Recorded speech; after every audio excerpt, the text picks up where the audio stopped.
Let's start off with you introducing yourself so everyone can get to know you. Okay, great. Thanks, Emma. Yes, I'm Jude Lennon. I am a professional storyteller. These are my storytelling mascots, Lammy and Flossie, which is why they're in shot. I'm also an author. My background was in teaching as well. In fact, that's how our joint contact, how I knew him, went to uni with him. So yes, but I'm one of those people, like many people who are creative, I'm an also do.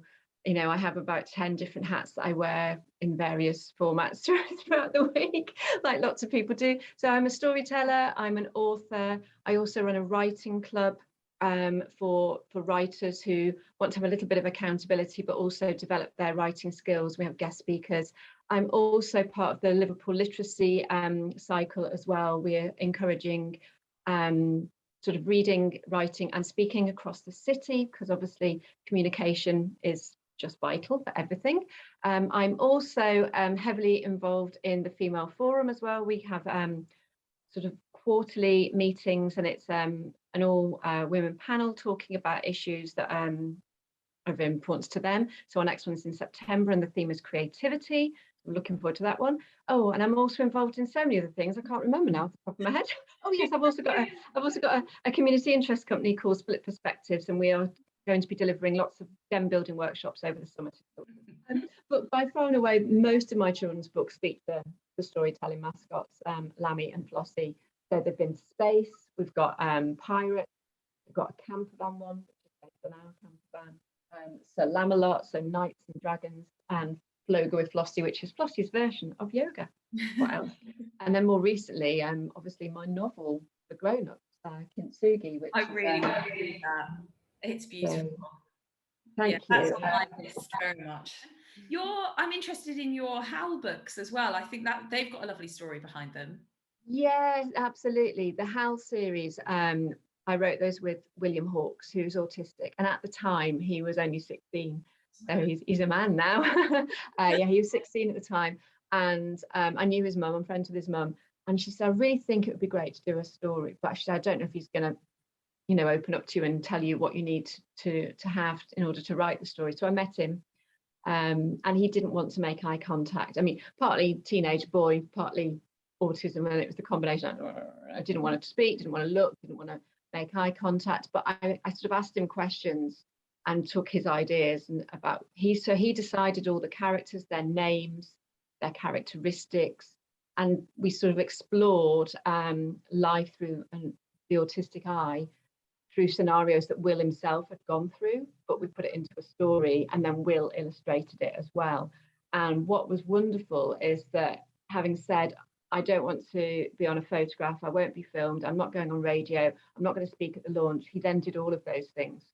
And he has now spoken in front of a room of 250 people about the book, and he's about to start university. So it's just been so amazing, to see the transformation in Will's confidence and what these books have done to him.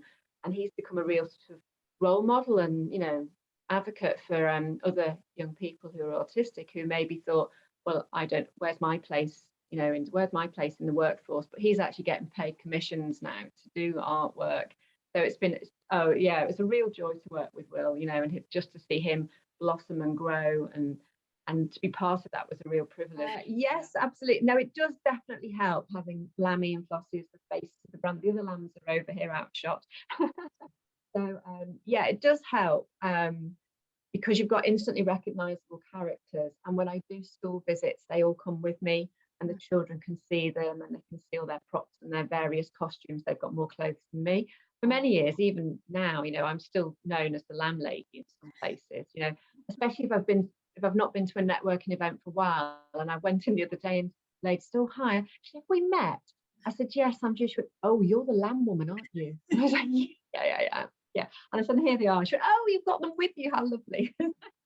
And was the inspiration behind it the art of kintsugi itself, or how did those two things come? And can you explain what that is as well? Yeah, sure. Yeah. So for those who don't know, kintsugi is a Japanese art form. So if you dropped a cup on the floor, instead of throwing it away, you would repair it, but you wouldn't just use ordinary glue. You'd use gold or silver or platinum, so the cracks become enhanced and always become part of the beauty of the whole. So the repairs aren't seen as something ugly or awful, they're seen as something beautiful that's actually enhanced the the object.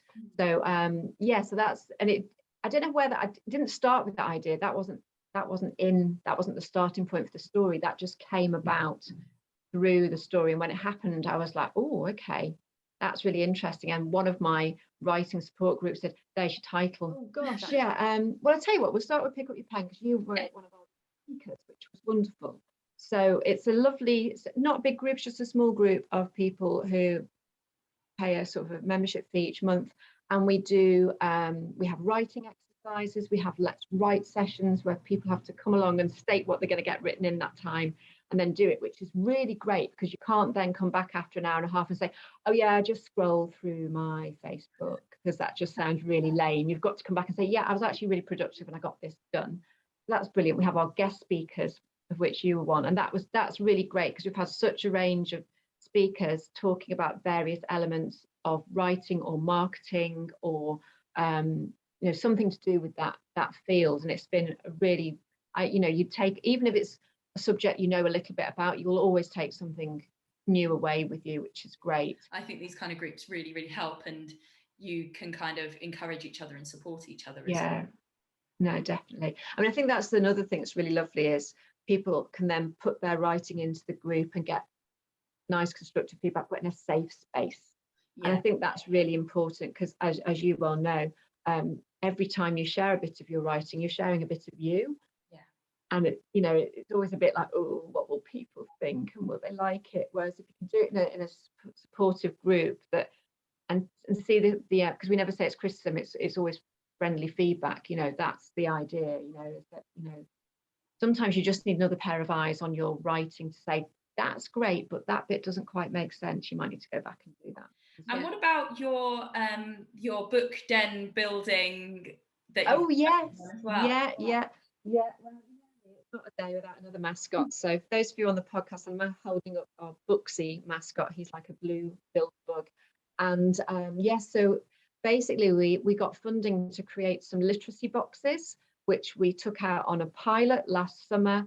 And then somebody from one of the local councils saw it and said, oh, could you possibly do some workshop delivery for the last week of the summer holidays? And so we had 2 weeks to pull together resources, equipment, workshops, and just get out on the road and do it. And we're doing more workshops this summer. So they're den building workshops, sort of for 4 to 14-year-olds. They encourage team building, problem solving, creativity, role play, all of those kind of communication.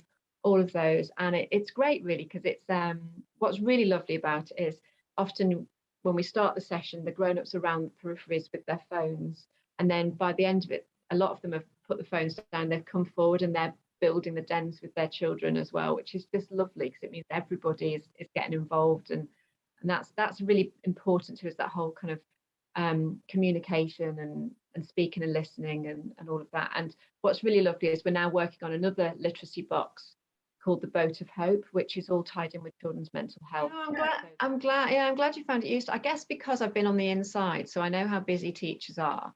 And if anything, if you the key is always organisation. If you can make the teacher's life as easy as possible, that's it really. So yeah, but it is great. I mean, what was lovely, I was in a school the other week, and at the end the teacher came over, and because I'd done her class first, then another class, and the first teacher came over and she said, she said, I just want to say thank you so much, because one of the little boys who doesn't really engage with writing is now writing his own book. And I was like, oh, so that's why we do it. Establish a brand. I think that's really important, because if you've established something that's recognizable, get a logo made. You don't have to go to the extreme of me, where I have skirts and teddies with their own matching clothes. You don't have to go to that extreme. But I do think some kind of branding is really important, and get on social media as quickly as you can with those brands. And the other thing I would say is really important, especially if you're doing anything creative for children, keep your social media just for that. Don't be diverted into sort of politics and things like that. Just keep it as is. Oh, well, I hope that people go and take a look at everything you do, because there's just so much going on there, and you've got such a variety of books as well that I think will be really exciting for. Thank you so much. So thank you for your time today.